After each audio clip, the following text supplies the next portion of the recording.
wonders of an age gone by are known to us today. One tells us of a city, on the Elbe banks it lay.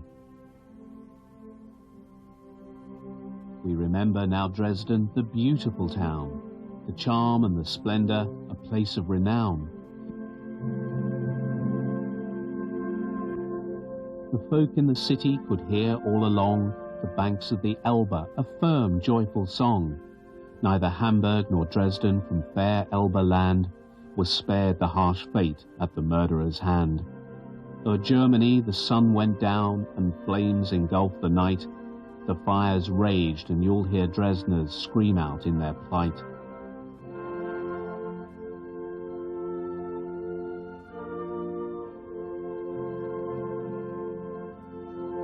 The German jewels lost, the flames have left their brand. O Dresden, you are lost now to the German fatherland.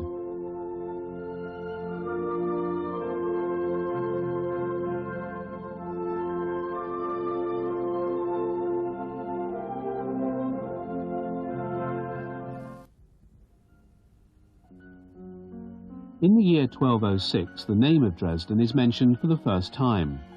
Two parts separated by the river Elbe are joined by a stone bridge, and thus Dresden was born. The middle of the 16th century saw the rise of the Elbe metropolis into the most important Protestant territorial state of Germany.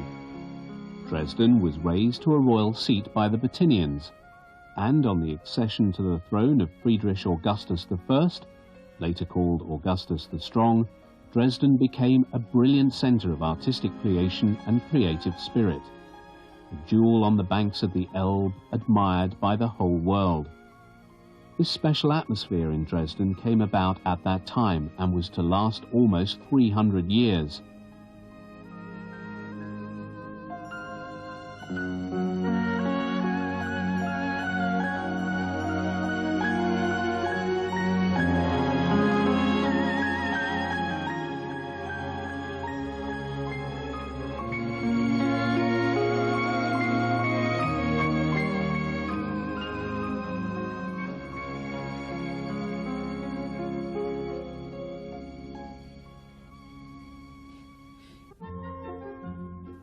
And now, please climb aboard and come with us on a visit to Dresden.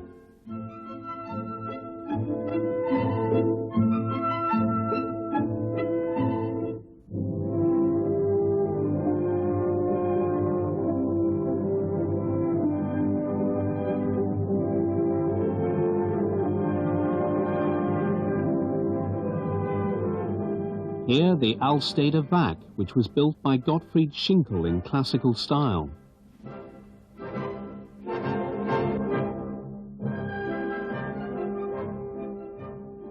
The Semper Oper at the Theaterplatz near to the Elbe bank was built by Manfred von Semper, according to the plans drawn by his father, Gottfried von Semper. There are many famous names connected with Dresden's opera house. Two of Richard Wagner's works, The Flying Dutchman and Tannhauser, had their first performances here, as well as the great works of Richard Strauss. But it was Carl Maria von Weber who began a new era of German opera here.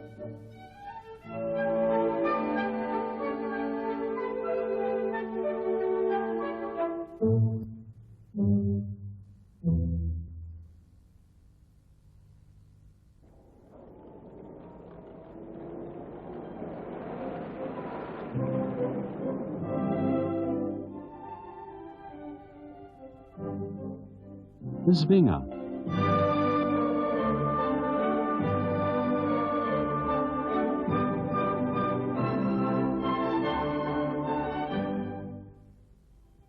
This marvel of Saxon sandstone was created by the highly imaginative Baroque architect Daniel Perpelman at the command of his prince, who loved art. This monumental court was once home to magnificent events and masquerades, for Augustus the Strong loved a display of splendor.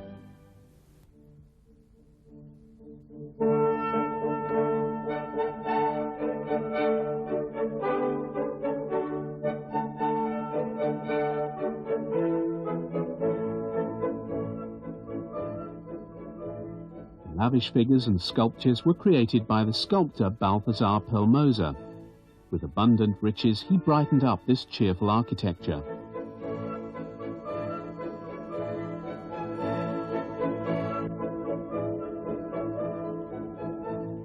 The special charm of the Zwinger consisted in the harmonic interaction of architecture and water, reaching its climax here in the Nymphenbad.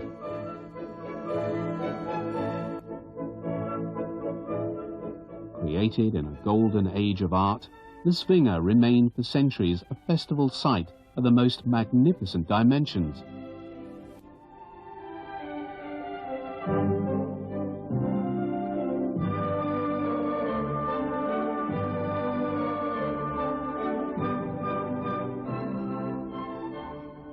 In the course of time, the Zwinger pavilions were filled with valuable collections. For example, the oldest mineralogy museum in the world, the famous collection of porcelain, and the drawing room of mathematics and physics. With almost 2,000 marvels of precision engineering in the field of time measurement, it is one of the oldest technical collections.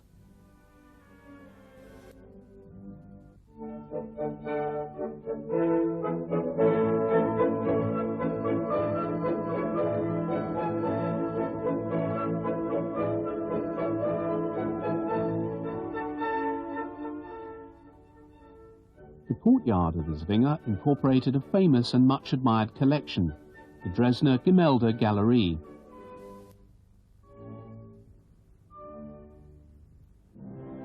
Its greatest treasure was Raphael's Sistine Madonna.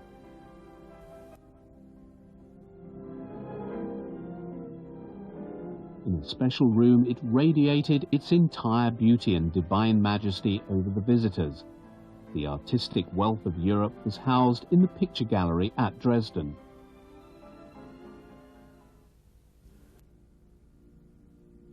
Rubens' Miliarca and Atlante, and Satyr and Tigris.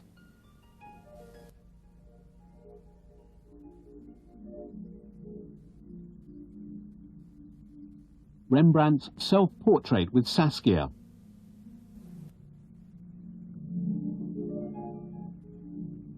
Wedding at Cana by Veronese.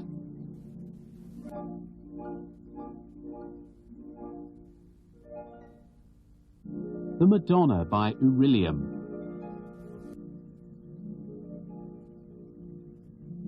Correntio's The Penitential Magdalena.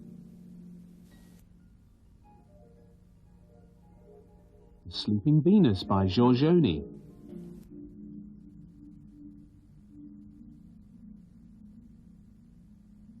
Titian's The Tribute Money.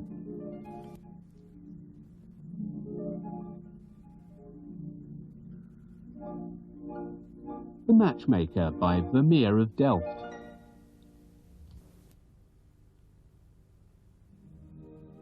Lee Otter, The Chocolate Girl.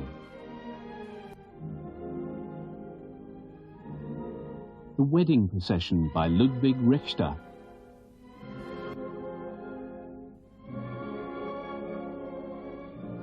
The Crossing Over at the Stone of Horror. From Caspar David Friedrich, The Cross in the Elbe Mountains.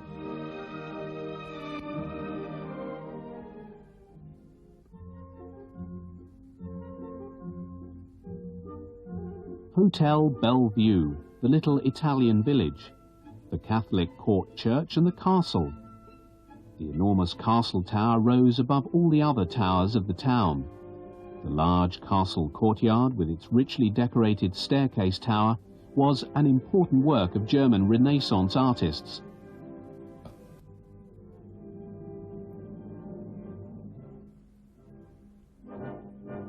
Inside the castles were magnificent banqueting rooms, the ballroom with thousands of candles, and the large hall for festive court receptions with its valuable wall hangings made in the Saxon weaving mills. The castle's tower room housed a precious collection of rare porcelain from Japan, China, and Old Meissen.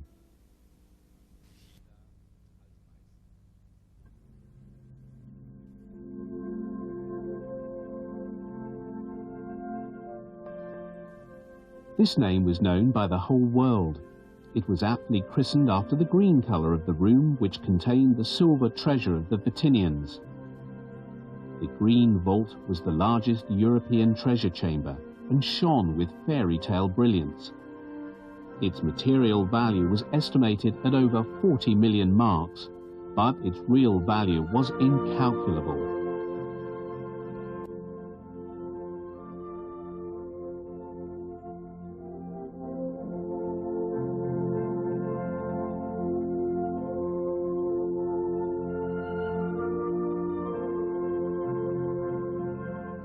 The treasures stored here dazzled not only because of their value or their size. They captivated, above all, because of their outstanding aesthetic quality. At the command of Augustus the Strong, artists of the highest order created incomparable treasures. The three Dinglinger brothers worked together with 14 assistants for 8 years on this court of the Mogul. Today, these fantastic treasures have been scattered to the 4 corners of the earth.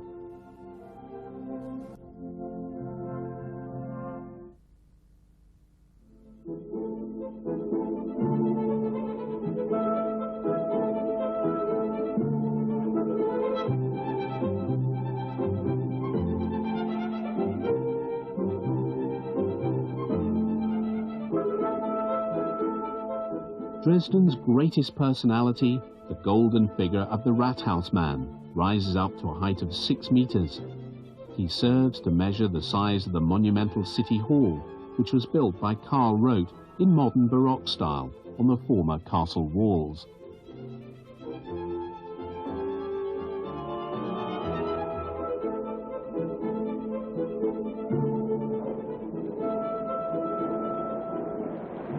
The Pragerstrasse enticed one to stroll around and shop.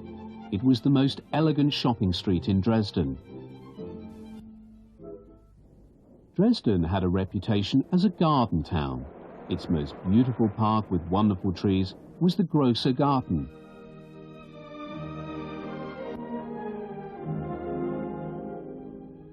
Johann Georg III had this Italian garden palazzo built.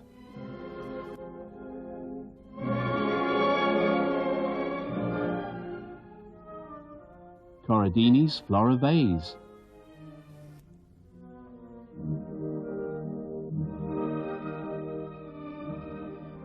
Time steals beauty. The Hygiene Museum owes its creation to Karl August Lehner. His famous international hygiene exhibition of 1911 drew every eye to Dresden.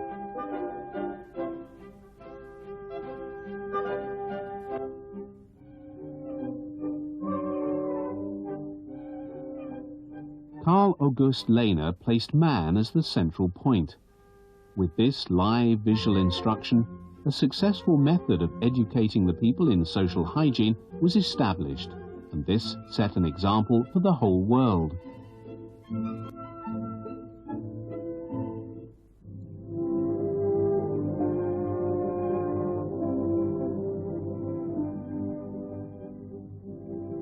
The center point of the German Hygiene Museum was provided by the Glass Man.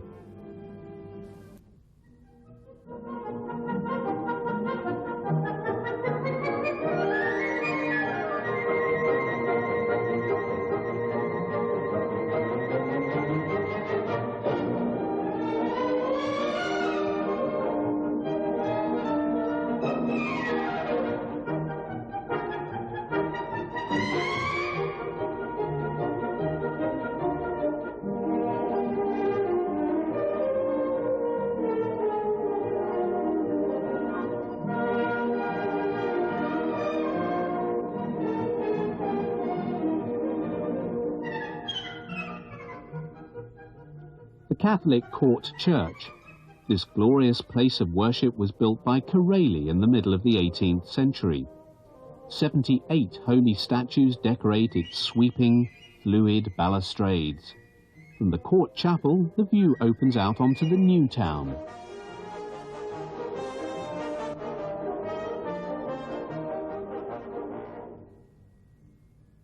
The only high-rise building in Dresden was on the Albertplatz.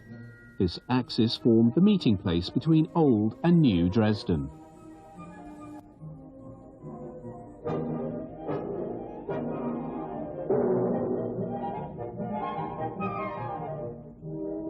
Blockhouse by the master builder Longlou. With the construction of the new town came the four-storied houses for the bourgeoisie.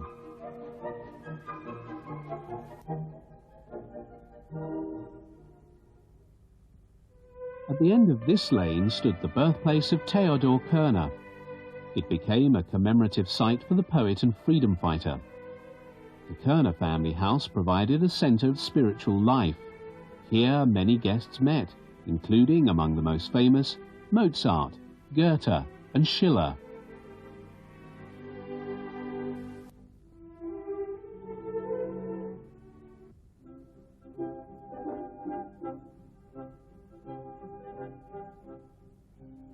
To house his Japanese porcelain, Augustus the Strong built the so-called Japanese Palace.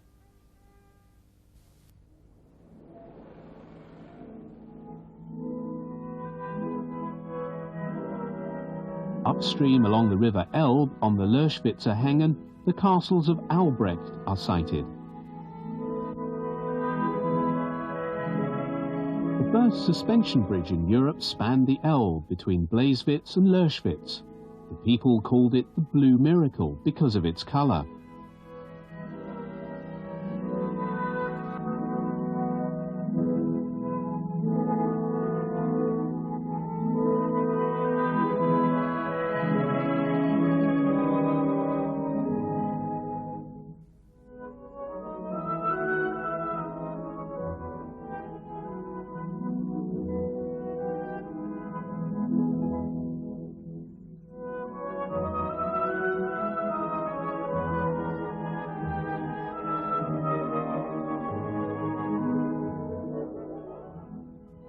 On the other side of the Elbe lies Blasewitz, immortalized by Schiller in his Gustel. The Luisenhof on the Heights, near the well-known White Deer Roam and the famous sanatorium which welcomed guests from all over the world.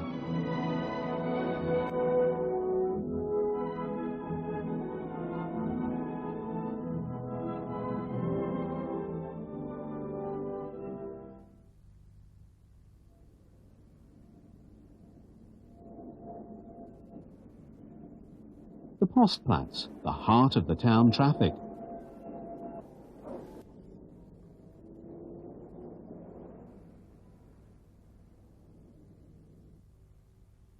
The circus is coming. Saraceni settle in Dresden.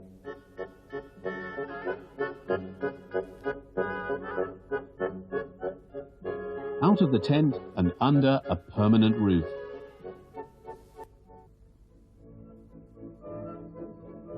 In the first half of the century, culture and tradition occupy a high position in the social life of Dresden.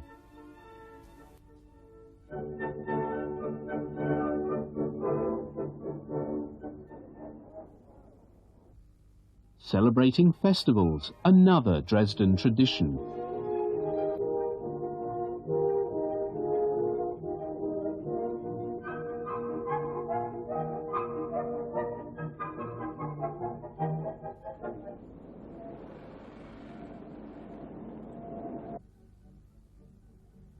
Emperor Wilhelm II in Dresden in 1914, before the outbreak of war.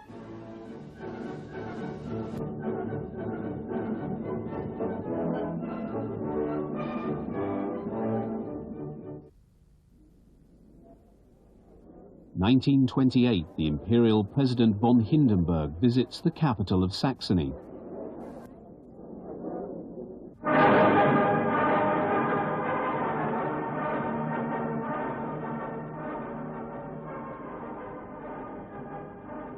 In 1933, a great day for the Saxon SR.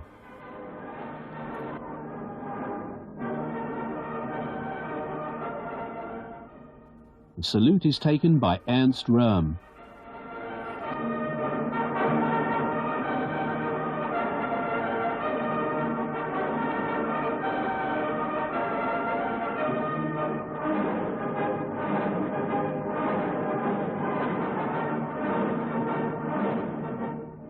consecration of the flag by the highest leader of the SR.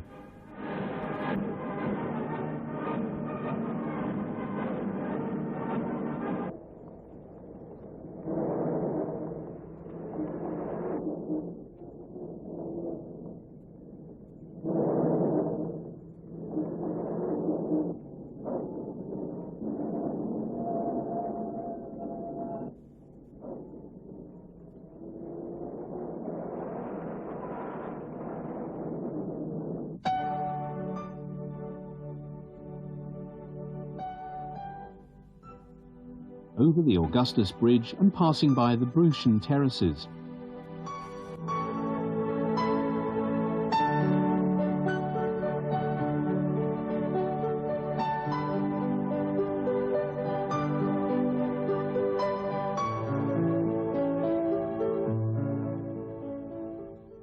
The Old Market, centre of the inner city.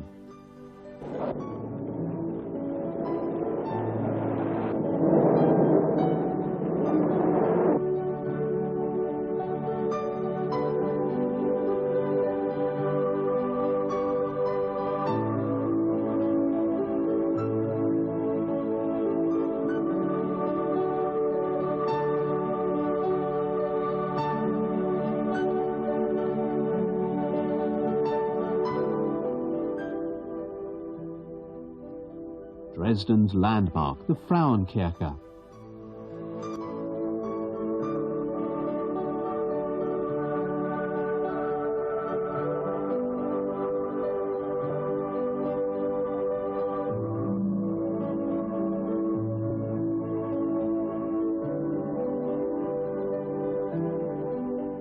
Dresden at night.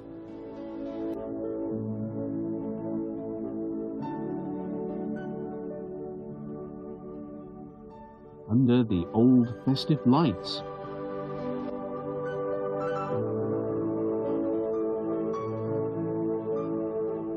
Once again we return to the Zwinger.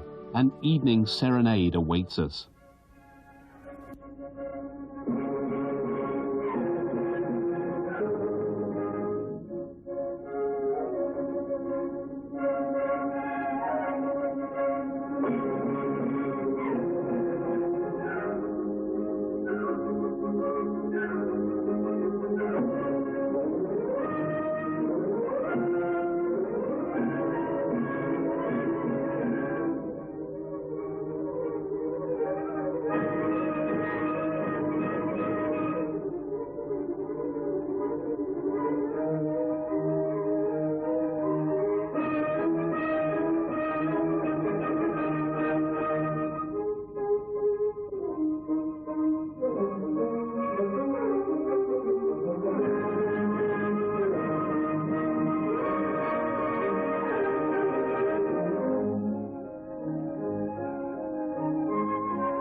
And unforgettable too, Dresden in winter with its Christmas magic emanating from the 400-year-old Streiselmarkt, with the delightful toys from the Erzgebirge.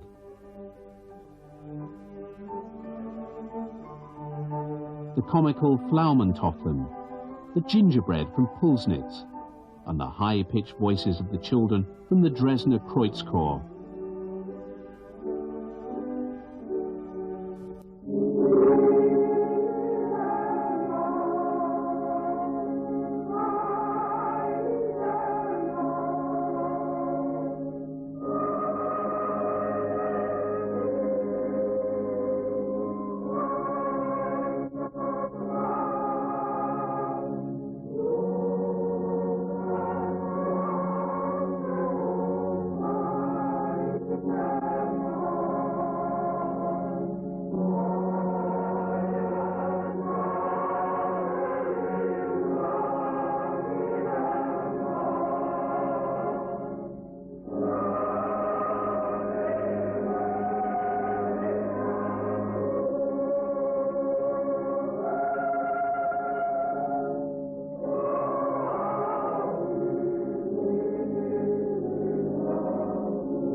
It is the night of February the 13th, 1945, when the first of two waves of British Lancaster bombers assemble over England and approach Dresden.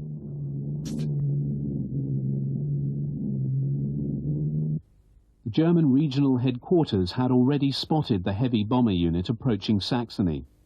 At around 9:40 p.m. the announcement is made. Attention, attention, heavy enemy units over Middle Germany, flying in the direction of Leipzig or Dresden.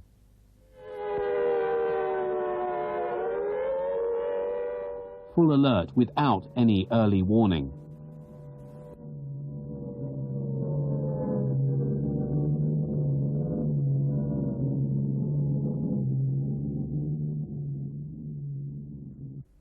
At first, the radio is silent, but then comes a man's voice shouting in great agitation, "The bombers are turning! They're turning towards Dresden! They're coming!" At around 10:15 p.m., 244 bombers of the first wave reach the capital of Saxony.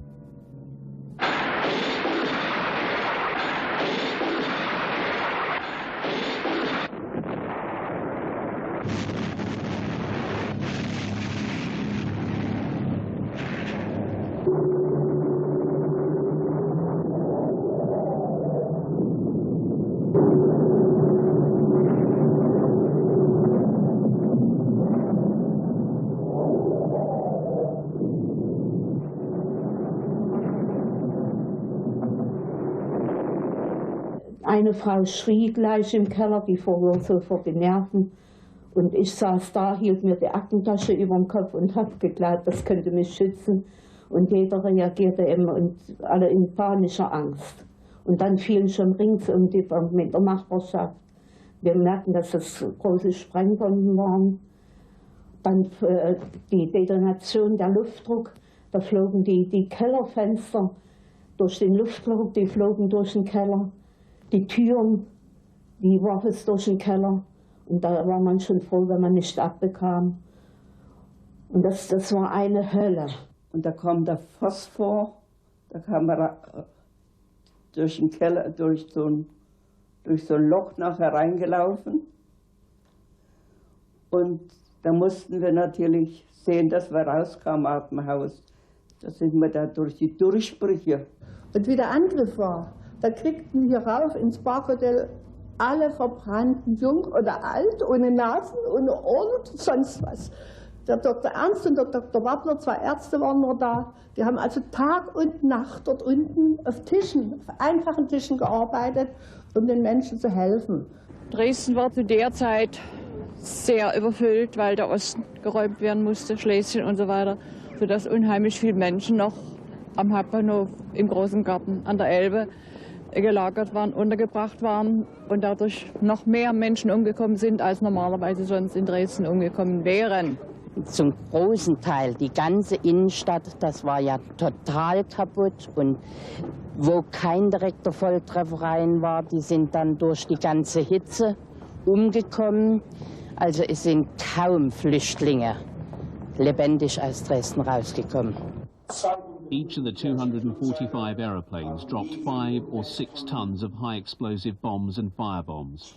In the course of the night, we dropped approximately 750,000 firebombs and phosphor bombs. Phosphor bombs were not allowed under the Geneva Convention, but we used them all the same. Da sind die Menschen im Asphalt, im heißen Asphalt mit ihren Schuhen stecken geblieben. Also da wird viel erzählt, dass da die Menschen direkt gebrannt haben und der Asphalt so heiß war, dass die sich gar nicht retten können. Then the sparks rained down. The sparks flew in through the broken windows and set fire to the curtains. It was the most diabolical plan ever conceived. It did not happen by accident. We did it on purpose.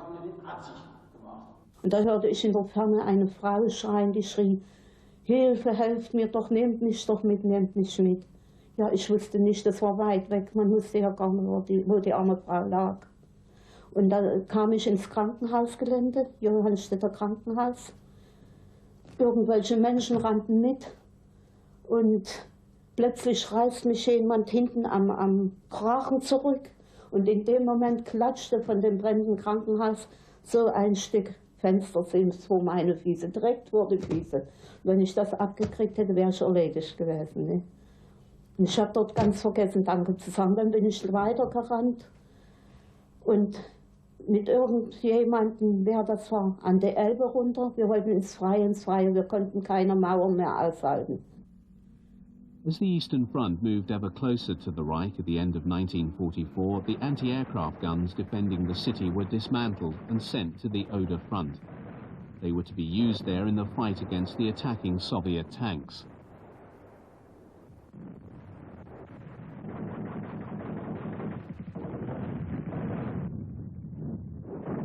Entlang der Oder haben sich Grenadiere und MG-Trupps eingenistet.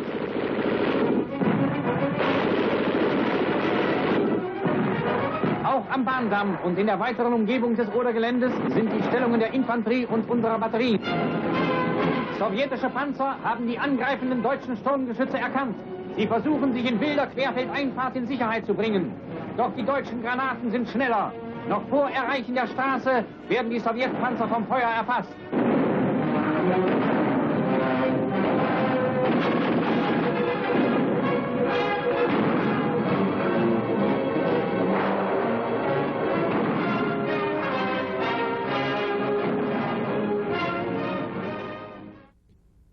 The front was only 130 kilometers away from Dresden. The capital of Saxony was therefore almost completely defenseless. In peacetime, the city had 630,000 inhabitants. Now, because of the refugees that the town had to accommodate, there were between 1.2 and 1.4 million people there. Der Ansturm der Bolschewisten zwang Hunderttausende deutscher Menschen, alles, was sie an Gut und Boden besaßen, aufzugeben und nur sich selbst und das zum Leben Notwendigste in Sicherheit zu bringen. In Treks, die von Morgen bis Abend reichen, ziehen Tausende von Gespannen und Fahrzeugen über das Eis in den Schutz des Reiches.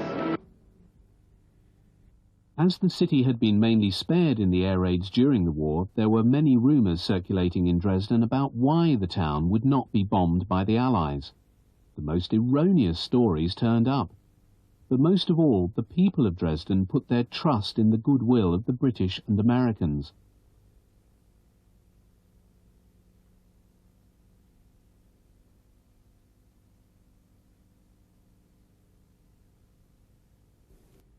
The town, which had to accommodate a daily increasing number of hospitals and sick bays, could never be the target of an air raid.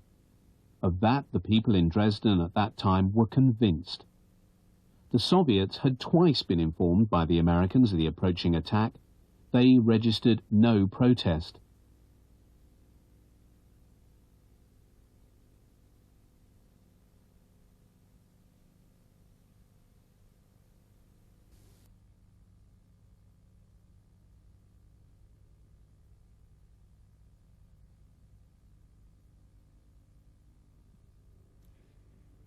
The initial attack with only 244 bombers was to be followed by a night attack with 529 Lancaster bombers. In the double attack on Dresden, the Firestorm was an integral part of the plan. For the first time in history, a firestorm was consciously planned.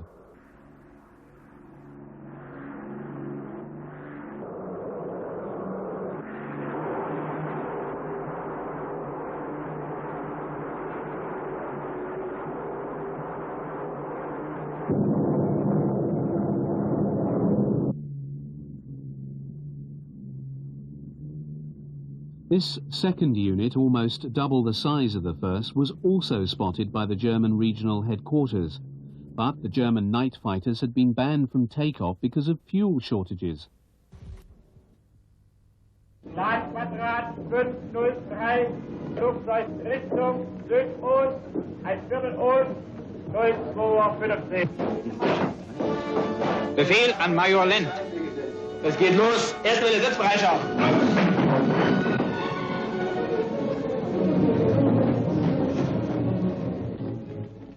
But no order for takeoff followed the standby order. The commanding officer of the military airfield was unable to reach the headquarters in Berlin to get permission to attack. The telephone lines had already been cut off by the first attack on Dresden. So the 18 Me-110 night fighters on the aerodrome at Kloch, only 8 kilometers away from the city, had to stand by and watch in bitter silence the destruction of Dresden.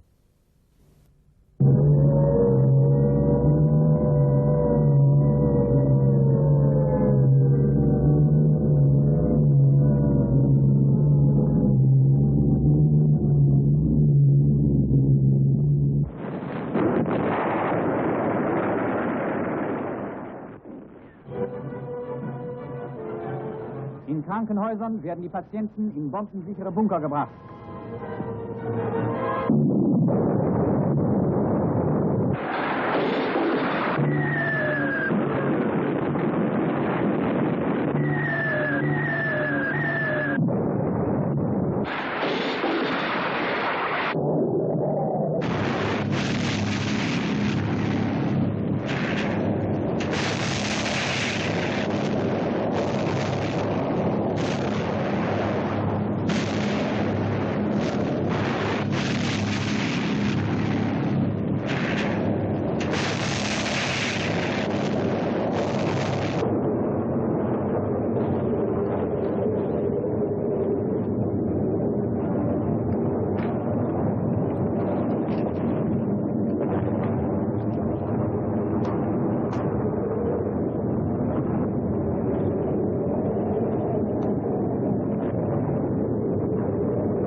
Und dann sind wir raus auf die Straße, in die Nebenstraße, und dort habe ich was erlebt, was ich mir noch nie vorstellen konnte, was ich nur im Märchenbuch gelesen habe. Da rollten Feuerräder durch die Straße, die waren dunkel und das war ein Feuersturm. Große, dunkle Räder, die rasten dort durch die Straße. Es war unheimlich alles.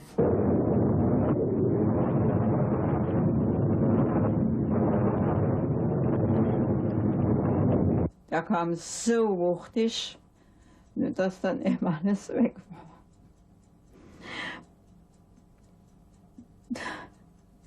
Die Menschen, die sind ja gerannt wie die Wahnsinnigen. Ringsrum brannte es brannte nur alles.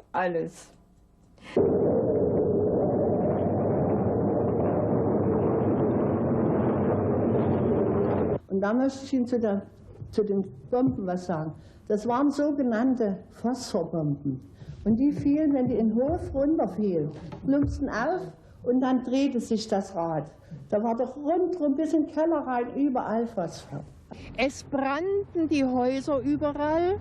Es saßen 2 Straßenbahner am Fetscherplatz, von denen wir annahmen, die lebten. Erst hinterher merken wir, die waren schon tot. Und dann brennende Häuser über brennende Häuser, Leichenhaufen über Leichenhaufen, die Leichen zusammengeschrumpft, winzig klein.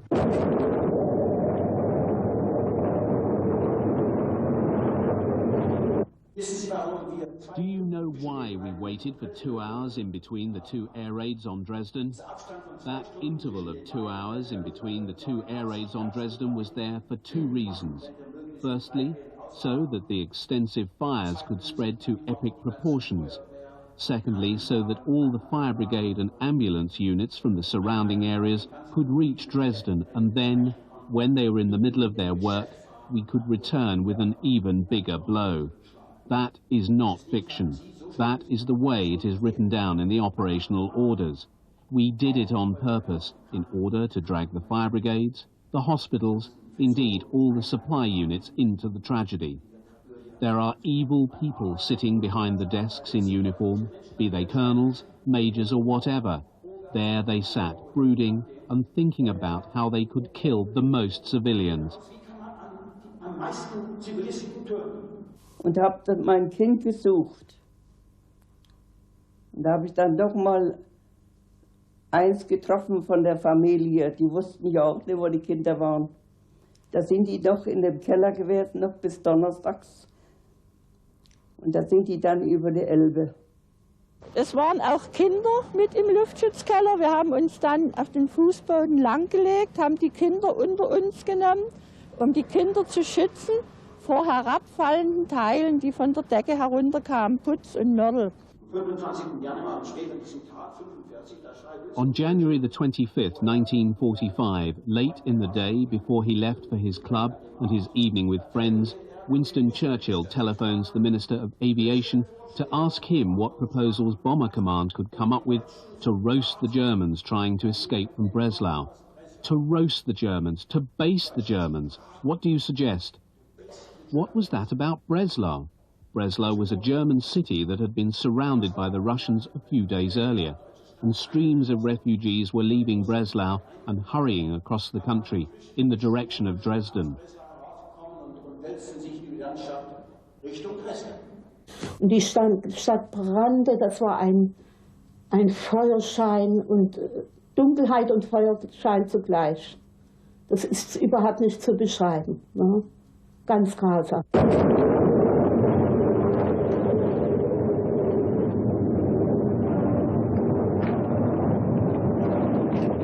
Es ging darum, die deutschen Zivilisten zu töten. The aim was to kill the German civilians. And when Air Marshal Harris, whom I met personally, the Supreme Commander of the British Bomber Command, took up his post in February 1942, the order was already in hand. I hope so said Winston Churchill. I hope that the new Supreme Commander of Bomber Command is aware that our targets in future will not be only the factories in the respective towns, but the surrounding civilian areas, the workers' houses, the centres of population. There it is, written down in black and white in the English archives. We're not just attacking military targets anymore, we're attacking the people, because this also has an effect on morale. It has an effect on mood. It's a crime. Today, this is generally acknowledged as a war crime. According to the Geneva Convention, it is a crime to attack the civilian population. Winston Churchill signed that order and intended it to be done like that. Ja, es war bloß die Zivilbevölkerung, die es betroffen hat, alles. Den Fabriken war ja weiter nichts da. Es war ja direkt die Innenstadt, alles, was sie da kaputt gemacht haben. Es wäre ja gar nicht notwendig gewesen. Eine Frau mit ihrer Tochter, die ist mit verbrannt. Meine Schwester, die hat im Nebenhaus gewohnt. Dort haben aber vielleicht 20 Kinder mit drinnen gewohnt in dem Haus. Die sind alle verbrannt. Am lebenden Leib verbrannt.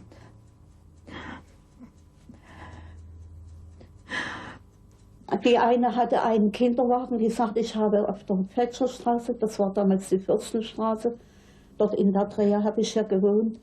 Die hatte dort aus einer brennenden Wohnung, da war keine Mutter da, die Türe war offen. Da hat die einen Kinderwagen rausgezogen mit dem Kind, das hatte die mitgenommen, keine Mutter da, ne? Und alles brannte. Dann war ein junges Ehepaar, oder gehörten sie als Freunde zusammen, französische Fremdarbeiter, ganz junge Leute, die hatten ein Kindchen, so ein Kerlchen hier, blonde Locken, also sie hätten es können aus dem Jesusbild nehmen. Blonde Locken, und das hielt die so und war ein goldiges Kerlchen, das lachte, strahlte. Ne? Und das hatten die auch irgendwo, ich weiß nicht, ob die es gefunden hatten, ich konnte es nicht verstehen, irgendwo mitgenommen und hatten das auf dem Arm und das Kind lachte. Das war das Leben.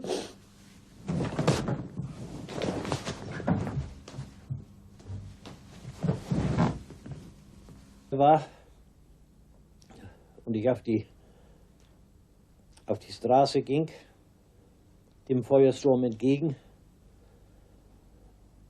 da sah ich tote Menschen, nackt. Ich dachte, warum sind die nackt? Weil die haben an den Kleidern gebrannt und haben sich die Kleider vom Leibe gerissen. Ich habe nie so viele Tote gesehen wie nach diesem Angriff.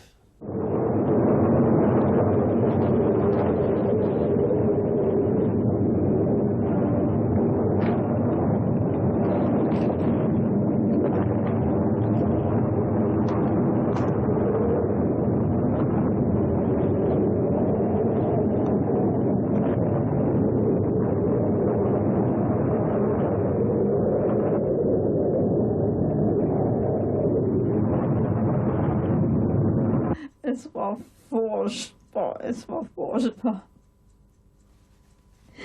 Meine Tochter am Sachsenplatz, da sind wir die Stufen hoch und da lagen die Leichen, nur die Körper. Und da fragte mich meine Tochter, Mami, was ist denn das, was hier liegt? Ich sage, komm, guck dir es nicht an, das sind alles Leichen. Man war vollkommen sinnlos und es ist schwer zu beschreiben. Und jedenfalls kommt mir dort im Dunkeln ein Mann entgegen, sehe ich plötzlich eine Gestalt auf mich zukommen von Kleinschachwitzer Ufer her. Und da bleibt er stehen, hat einen Handkoffer in der Hand und lacht ganz laut und ganz irre. Es war unheimlich. Ich habe gedacht, der Teufel steht auf der Erde.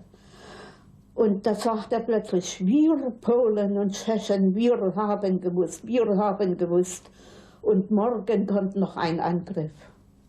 Ja. Also ich war so entsetzt auf der Anblick von der Stadt und dann dieser Mensch. Ich stand da, ich war von Entsetzen geschüttelt. Aber die haben uns alles weggenommen. Ich weiß, wir hatten einen sehr netten Querschnittsgelähmten, der hatte einen Weidenweg noch, wo der hin wollte. Und den haben sie auch die Hosen und alles ausgezogen. Also die Tschechen waren unmöglich, das kann ich nie vergessen.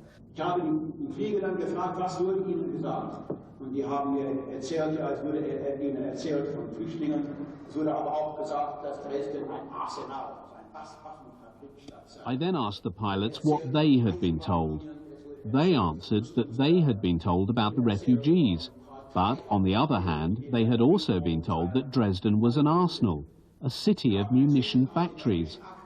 They were told about railways, armament factories and party headquarters which had been moved to Dresden. Utter nonsense. In the meanwhile, we have found a telex in the English archives which will interest you a great deal. It is the telex which was sent that night to all military airfields for the instruction of the crews. The aim of the attack is to hit the enemy where it will hurt most.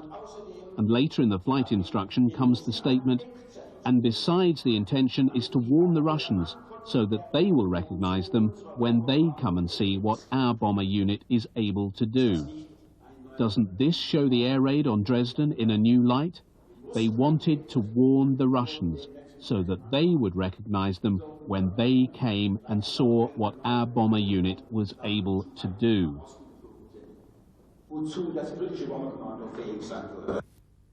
The relations between the Western Allies and the Soviets had worsened towards the end of the year 1944. Strong voices, like that of General Patton, warned of the Soviets and advocated peace with Germany.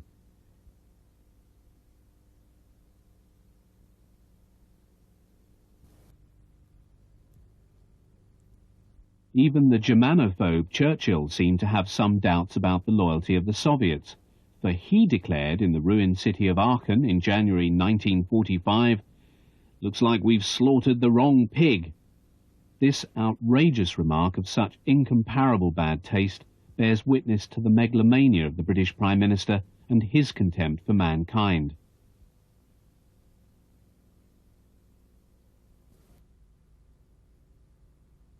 With the message from the Defense Department, Dresden is at the moment overcrowded with hundreds and thousands of refugees from the east, Churchill was given precise information about the real situation in the city, but he personally ordered the mass murder of Dresden. The Chief of Bomber Command, Air Marshal Harris, carried out the criminal order.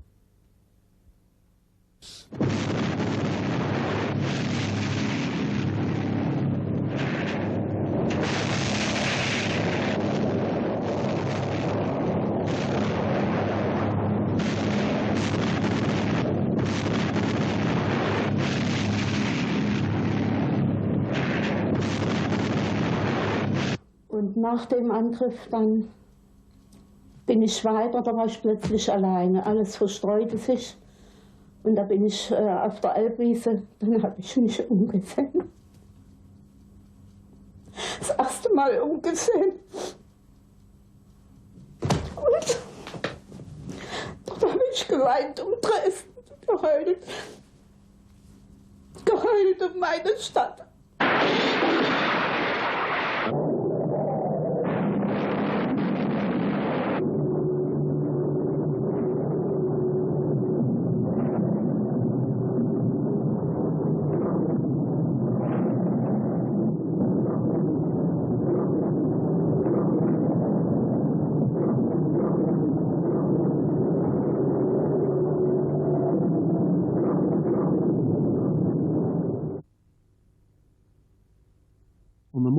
February the 14th, as the first sunbeams make their weary way through the swirling smoke of the still-burning city, you can pick out the people. Tens of thousands of them trying to escape from Dresden via the city's arterial roads.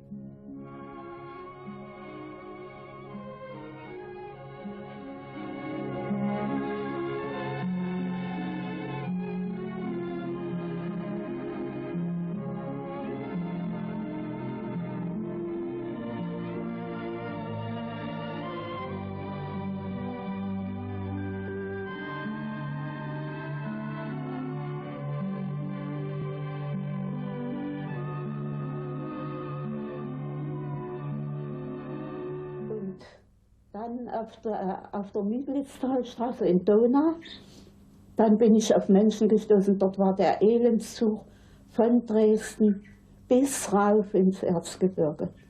Die ganzen Ausgebombten, Kranke, Invaliden, Kinder, schwarz wie die Nacht alle, schleppte sich, also dieser Elendszug, das vergisst man nie. Das kann man nicht. Furchtbar, wie die sich schleppen. Manche hatten eine Kinderwägelchen, manche hatten einen Leiterwagen. Das ganze Mühlsau, das müssen Sie sich mal vorstellen, wie lang das ist von Dresden bis ins Erzgebirge rauf, wie lang das ist.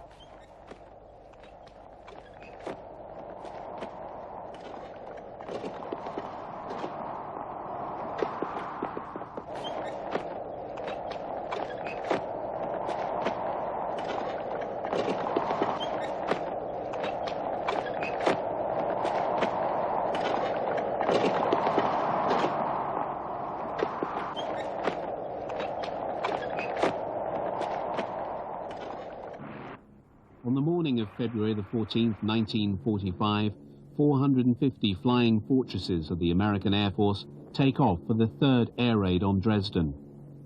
The threefold blow on the dying Saxon capital is to complete the work.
It is not only the bombers which make this third attack so horrible, but most of all it's the escort fighters, the Mustangs. Along the meadows on the banks of the Elbe, they pursue a murderous manhunt on women, children and old people.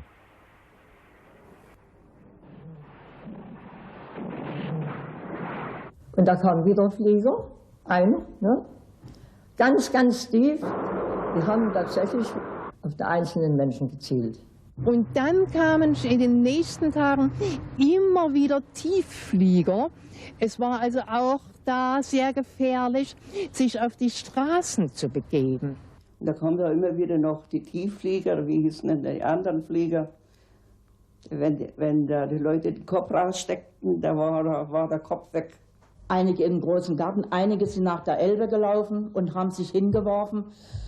Und da sind diese Menschen gekommen, sind das nur Menschen gewesen, geflogen gekommen und haben mit Bordwaffen auf die hilflosen Menschen, die da gelegen haben, geschossen und haben, also jetzt, und haben so viele noch getroffen, verwundet. Wir hatten ja nichts mehr. Also das ist mit das Grässlichste überhaupt. Wobei noch zu sagen ist, dass die Firmen hier in Heidenau nicht eine Bombe abbekommen haben. Das war ein ausländisches Kapital dabei. Die kriegten nicht eine einzige Bombe ab. Aber die Margarinefabriken, die wurden bombardiert, ist auch gegen die Menschen, auch gegen uns gerichtet gewesen. Es war kaum zu beschreiben. Ich kann das bloß bestätigen, dass die Flieger so tief kamen, als hier die Heimbewohnerin sagte, so tief kamen, dass sie Freude dran hatten, wenn sie einen Menschen erwischten. Und das war auch nachher noch so. Das waren Kinder, Geisel, wer war denn noch da? Frauen. Who actually started this aerial warfare against the capitals? Well, I've been working on a biography of Winston Churchill for 15 years, and here I have to say that it has been proven beyond doubt. Winston Churchill unleashed the aerial warfare on the German cities in the summer of 1940, and for 3 reasons. First, in the summer of 1940, Churchill had just become Prime Minister of England, and at that time the desire for peace was becoming vocal. There were even secret rallies in the street in front of his apartment, peace rallies. People could no longer see any sense in the war. Poland no longer existed, France had been conquered. The Germans had already begun to offer peace conditions, which were quite acceptable. But these offers of peace were never published. Winston Churchill knew about it from decoding the radio. The German ambassador in Washington was contacted by the English ambassador in Washington, a memorable day. On July the 20th, 1940, the British ambassador, Lord Luthien, asked of his own bat, "What are the German conditions? What is the German offer for peace?" The German ambassador, Ernst Thompson, sent a radio message to Berlin, coded by the Enigma machine. The English ambassador wants to know what our offer is for peace. Churchill had it decoded and read it. On the very same day, July 20th, 1940, he summoned Air Marshal Sir Charles Porter, commander of the British Bomber Command, and asked him, "Sir Charles, what is the earliest moment at which we can attack Berlin to great effect?" Until that time, no bomb had fallen on London and none on Berlin. That is to say, neither had attacked the other's capital city. But now Churchill wanted to know how soon Berlin could be attacked. The answer from Sir Charles, "Prime Minister, it is still summer, July 20th. The nights are too short. We cannot even reach Berlin. The earliest time we could do it would be September 1st. Besides, we would also have the first 100 Sterling bombers then." The big 4-engine bomber aircraft were due to be delivered by that date. Churchill says, "Good, prepare everything for a full-scale attack on Berlin." And Air Chief Marshal Sir Charles Porter points out, "But Prime Minister, if we attack Berlin now, and we know from the radio decoding that Hitler had given the order not to attack London, and that he has not ordered a general area warfare on English cities, I point out, if we attack Berlin now, Hitler will raise his embargo and will unleash an attack on London."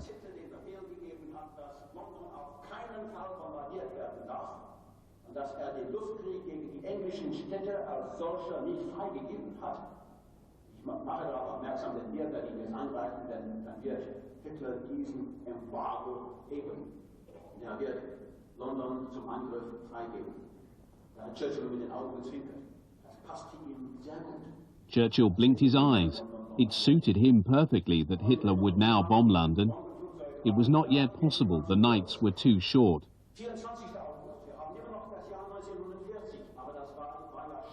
August the 24th, it is still the year 1940, but that was fateful for the German cities. August the 24th, and a bomb falls on London, in the working class area. Nobody was killed, just a few chickens were killed. The German aeroplane had lost its bearings. The crew was later court-martialed by the German Air Force. I know those names.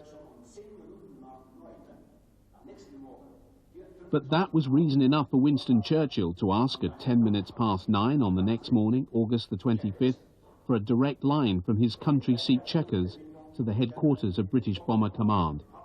I demand that Berlin be attacked tonight with at least 100 planes. Again, the British Bomber Command refuses. We know that because in the English archives, the actual words of this phone call are recorded.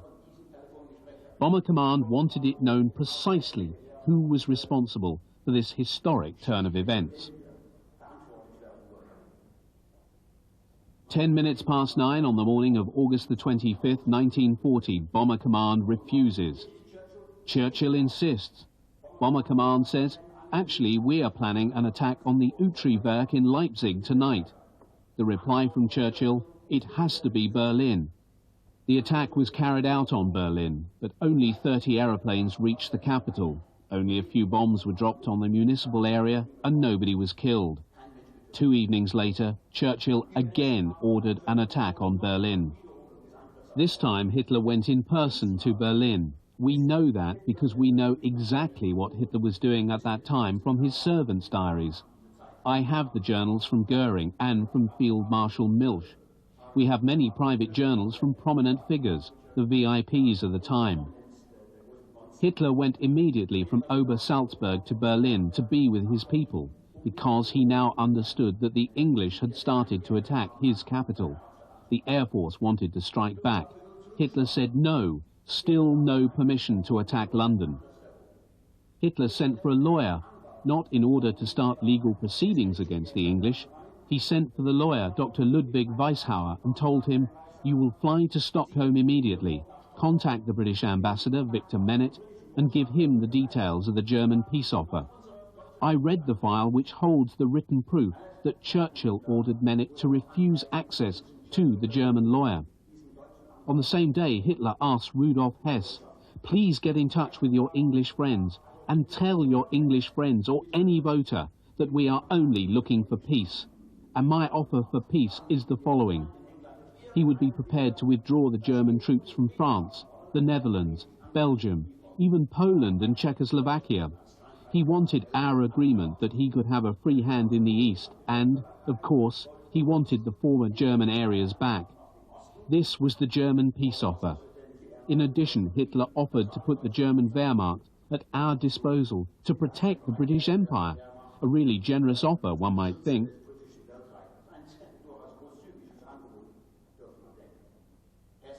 It is known that Hess was unable to establish contact with the English until May 1941. All this was at the end of August 1940. In the meantime, another 6 British air raids were made on Berlin. And on September the 4th, 1940, Adolf Hitler stood up in the Sportpalast in Berlin and made his famous, indeed notorious, speech. These English, these madmen in England have now started to attack our cities. Berlin was attacked by British bombers 6 times within the last 10 days. If the English attack just one more city, then I will pay them back in their own coin. If they send 10 aircraft, I will send 100. If they drop 100 kilos, I will drop 100,000 kilos. If the English continue to attack German cities, then I will wipe out their cities. That is Adolf Hitler's famous speech. The same evening, Winston Churchill called the headquarters in England. I want another attack on Berlin. So, you see, slowly, the responsibility comes to light. Up till now, we have succeeded, says Churchill. And that comes from the speech records of the Russian files about Yalta, which I have. Up till now, we have succeeded in killing 6 or 7 million Germans. And maybe we will be in a position to murder another 1 million Germans by the end of the war. Interesting, isn't it? What Winston Churchill, who is accorded so much respect in England, said to his friend Joseph Stalin at that time.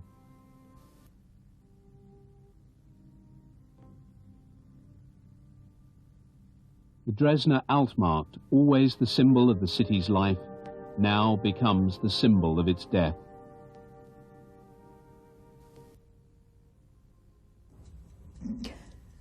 Ich war ja dann auch am Altmarkt und bin dort vorbeigegangen, wo die alle aufgestapelt lagen, die Leichen, die eben verbrannt werden sollten. Und wissen Sie, das hat man alles so gar nicht verkraftet. After the bloody night of Dresden, they first tried to bury the bodies in the Heide cemetery. But there was no end to the numbers, so they started to burn the bodies on the Altmarkt, near the Frauenkirche. Brought together from every part of the town, the corpses piled up at this place of horror. Always 200 to 300 to a pile, a few tram lines in between to keep the bundles of misery together.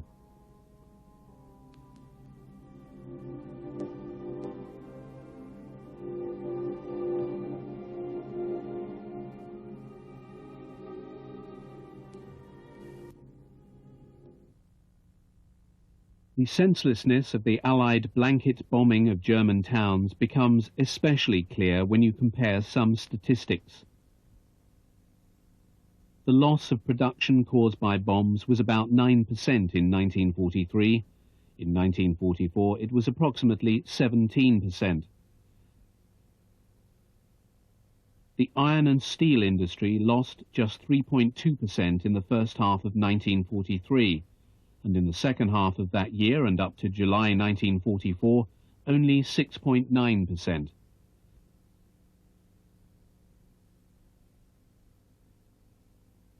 The highest production level during the whole war was achieved in August 1944 for munitions, in September 1944 for aircraft, and in December 1944 for U-boats.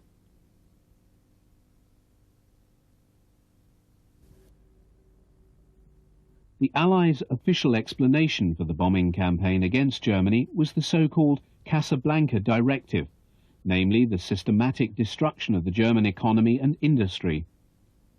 From the comparison of statistics made above, it is clearly recognizable that this undertaking failed completely.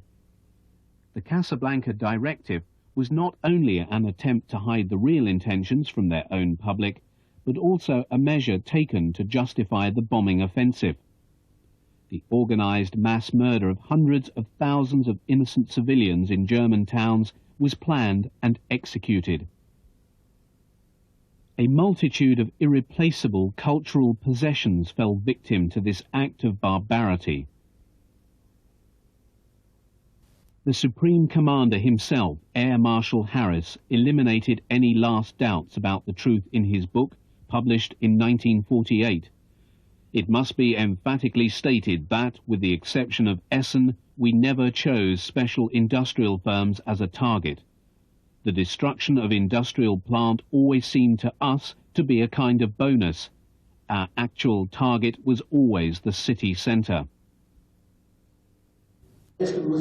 Dresden, I have to say, ruined my life, because this showed me that you cannot even trust your own government when the government is responsible for recording its own history. You have to search further yourself.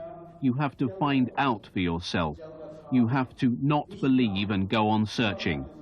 And this continuous searching is what helped me to find out the truth when I wrote my works and my history. Sie werden also die Zahl von den 35.000 als Propaganda bezeichnen? Ja, ist es auch. Ist es. Das ist es. Denn die Züge, die aus Pommern, aus Ostpreußen, aus Schlesien gekommen sind, die waren doch gerammelte voll mit Flüchtlingen. Und die 35.000, die würde ich nie anerkennen. Und es gibt ein Buch, da ist 350.000 angegeben. Aber es gibt auch Bücher, ich glaube, das hier ist auch eins, wo eben bloß 35.000 angegeben sind. Und unsere wollen das ja nicht wahrhaben. Die sehen das auch nicht ein, aber die haben das ja eben alle nicht miterlebt. Gucken Sie mal, meine Schwester hat um die Ecke gewohnt von uns, die ist am Leib verbrannt mit ihrer Kleinen. Und dann, ich will Ihnen mal hier ein Bild zeigen.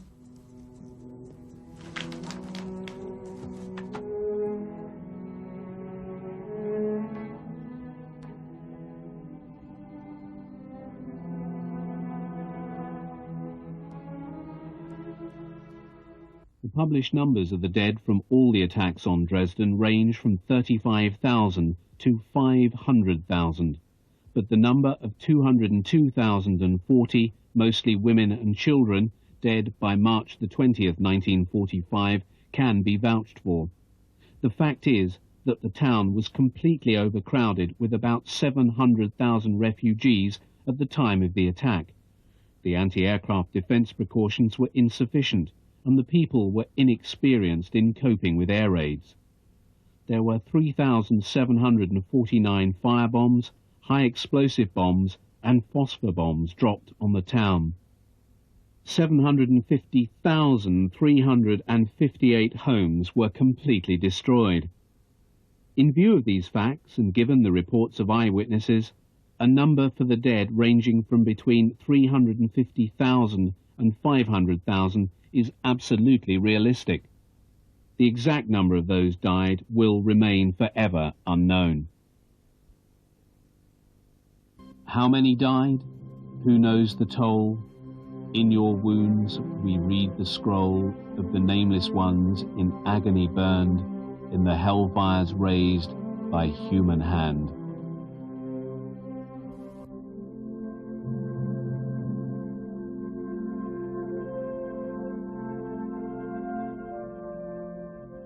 The tale of Dresden's fate since then is not to hand. For 45 years the town was torn from the fatherland.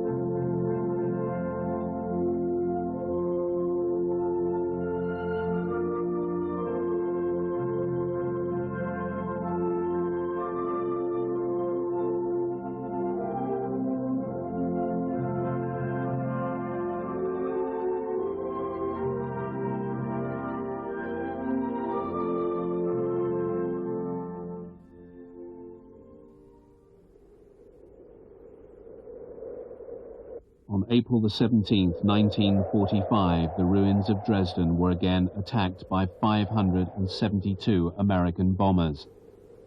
In the official American history, this attack was not mentioned.